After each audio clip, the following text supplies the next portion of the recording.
welcome back again to another vlog. Ito po si Busilak Diary, ang inyong kabungis hatid ang mukha ng balita. Kasama po natin si Sir Richard Apodorado ng MMDA Squad, Chief Joey Furio ng MMDA Task Force Special Operation, Team Alpha po ang kasama natin. Ito nga po dito, nagka-car wash, nadab na natin, nagka-car wash si boss sa bangketa at natin po ang ating PFSO para tikitan nga po itong may-ari ng sasakyan, Sir La Chica. Ayan, wala naman po lumalabas na may-ari para ipakita yung license. And ito naman po dito sa site ito, inaayos po itong mga halaman po, itong establishment.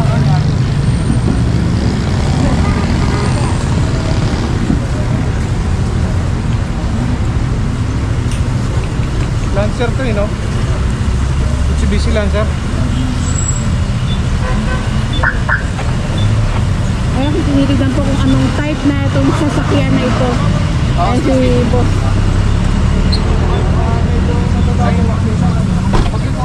Eh, pinapakuha na nga po yung lisensya ni sir. Dito nga po naka-park at sinang-car wash sa bangketa.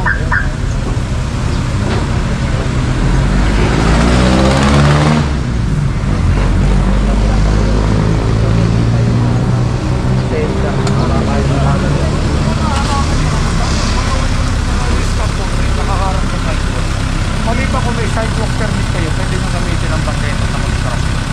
Kung wala rin lang, paayos nyo yung stop holding. Sinadal na ka na ng tao. Sige po, aba. Aba, kung pisto ko yung isang alaman, ay nadal na ka na ng tao, nakaharap. Ito po yung tinuturo ni Sir Richard na palagyan nga po ng scaffolding. Ito pong na to, pwesto. Ayan, baka nga rin po maka-aksidente nga po. Ayan. And waiting pa po sa may-ari nitong sasakyan.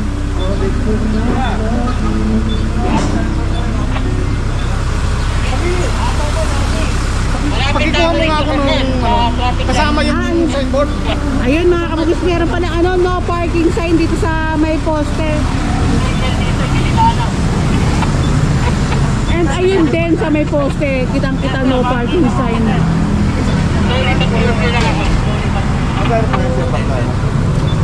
Bali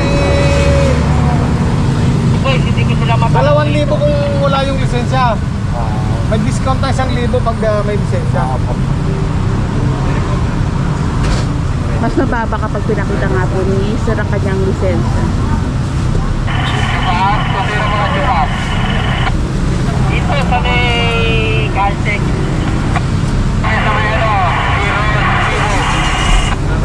License ko rin, kasama nyo yung Bayad center po. Ay tinatanong ni boss kung saan babayaran. Parang first time lang ni boss na makikita na sa bayad center po babayaran.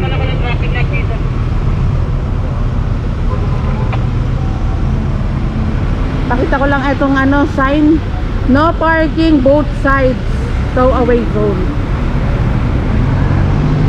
And grabe kung hindi mo na malalakaran itong bangketa dahil basang-basa na nga po, although mayroong naka-park na sasakyan.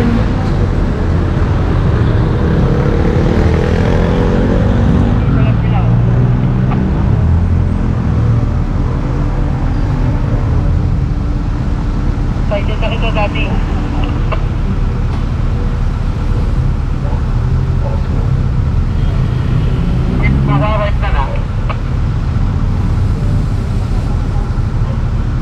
I-receive na lang rin po na boss ng kanyang ticket.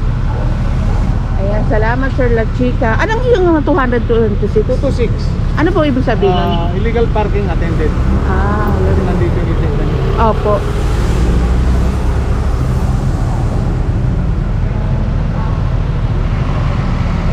Ito po siya. Salamat ha.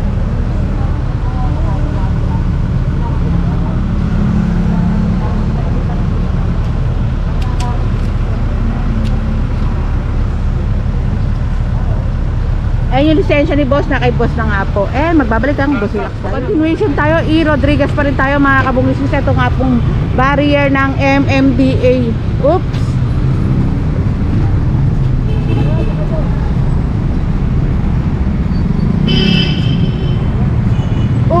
daga sa loob ah. Ay, hindi pala, dumi na pala. Akala ko daga. Ayan si Sir Alfredo Umali, ang ating assistant team leader ng MMDA SCOG.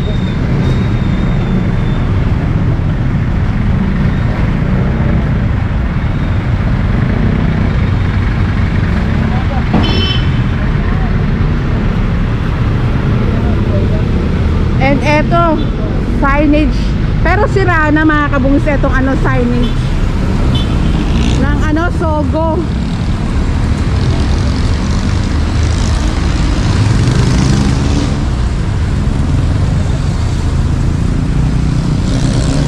Ayan, talagang tinitignan ni Sir Richard itong mga poste na pinaglalagyan ng mga advertisement. Sino kayo? Ito, kaya natin ito pinagbabawal, pero ito nakapasok na ito sa property line nila. Kaya natin ito pinagbabawal. Pag ito nahulog, ang tatamaan, publiko pa rin. Ha? Kaya tulad niya, nasa loob naman sila, nasa premises, talagang may sign. Itatama nyo na lang kung nakuha natin silang itama. Ha? So, ito, lagay nyo. Iusog na lang rin. Dahil baka pag na ano, yung dadaan, makaka-create ng aksidente.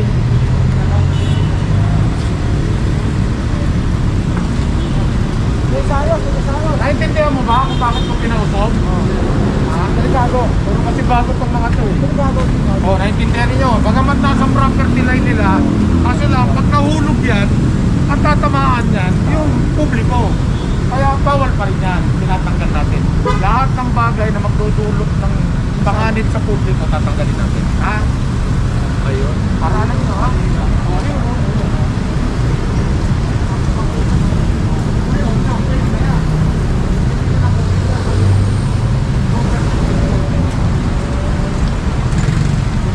Excuse me Sir Richard, yung mga advertisement pa nilalagay sa poste, meron po bang penalty po yun? Actually, removal eh. Removal na lang nagiging penalty kasi kung lulutang sila at makikipag-decision, possible pwede silang makasuhan.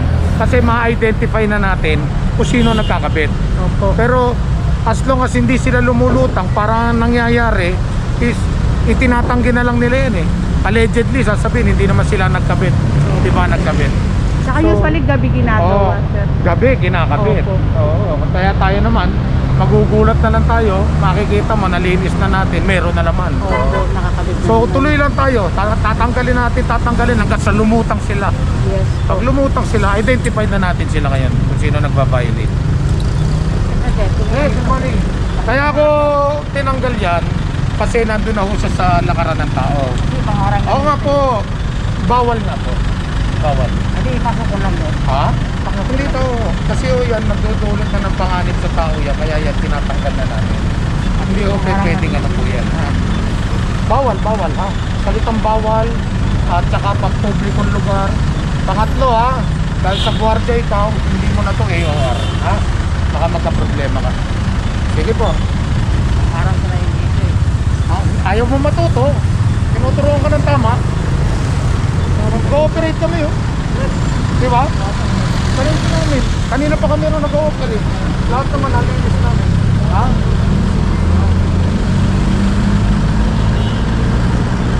Ito nga, bawal din to. Sabihin mo sa boss mo. Ito. Tingnan mo.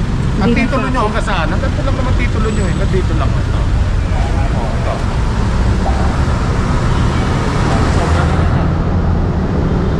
Lagpas na.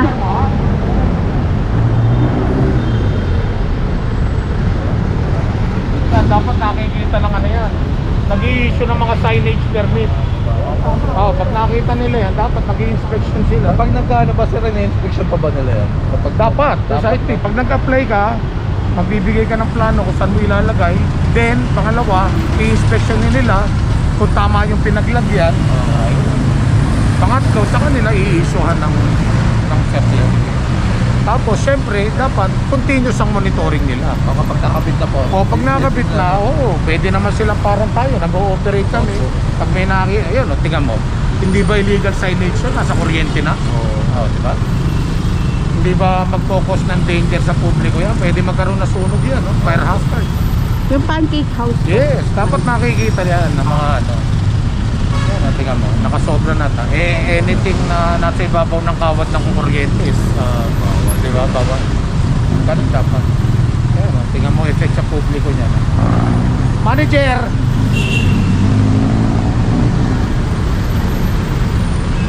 Ayan, si manager kakausapin ni Sir Richard regarding po dito. This is no longer your property line. Naka-extend na po siya sa sidewalk sa government controlled area. Ha? So, tingnan niya, napakababa. Pwede mag-cause ng danger para sa pedestrian. Gawa niya ng paraan, in-inform na namin kayo. Ha? This is a verbal notice. Ha? This is considered as notice na rin po. Sige, iyan namin sa taas, sir. Thank you, ma'am. Salamat. Sir Richard, meron po tayong tatlong notice, di ba? Verbal notice. Verbal notice, then the written notice, then the notice to the public. Yung naglalagay tayo ng mga karatula na may palatuntunan, ayun yung notice to the public. Maraming salamat Sir Richard. Ayun pala yung ano ko, yung tatlong notice mga kabungsis. Ito talagang si Sir Richard, ang galing talagang mag-explain mga kabungsis eh. Ayun, magbabalik ang Busilak.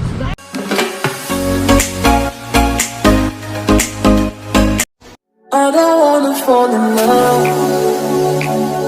I just wanna have some fun, yeah. I don't wanna fall in love. I just wanna have some fun. I don't wanna fall in love, fall in love, fall in love, fall in love, fall in love, fall in love, fall in love.